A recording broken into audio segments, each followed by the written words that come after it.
Hello বন্ধুরা, কেমন আছেন সবাই? বন্ধুরা, আজকে সহজ একটা রেসিপি নিয়ে আসলাম, কিন্তু খুবই মজাদার। এটা বিশেষ করে আমাদের চট্টগ্রামের মানুষ বেশি পছন্দ করে।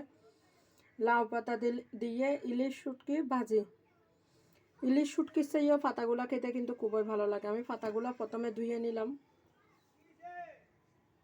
বন্ধুরা, আমি পাতাগুলো প্রথমে ধুয়ে নিলাম। ধোয়ার সময় আমি একটু লবণ পানির মধ্যে পাতাগুলো অনেকক্ষণ ভিজাই রাখলাম।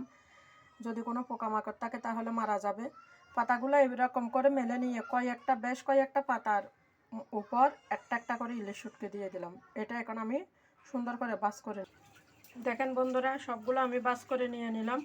যার যতগুলো ইচ্ছে ততগুলো পাতা দিতে পারে। এগুলো একটু লবণ মেখে রাখাতে একটু পানি পানি বের হলো।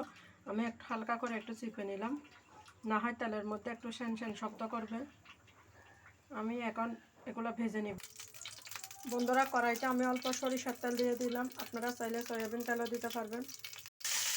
আমি ইলিশ শুটকির পাতাগুলো আমি সব বসাই দিলাম। এখন ঢাকনা দিয়ে দিব। হালকা তাপের মধ্যে এটা ভাজতে হবে, না হয় উপরের পাতাগুলো মচমচে হয়ে যাবে, ভিতরে সিদ্ধ হবে না। দেখেন বন্ধুরা, আমার ভাজাটা হয়ে গেল। এরকম এরকম কালার আসলে পাতাগুলো, তাহলে মনে করবেন হয়ে যাবে।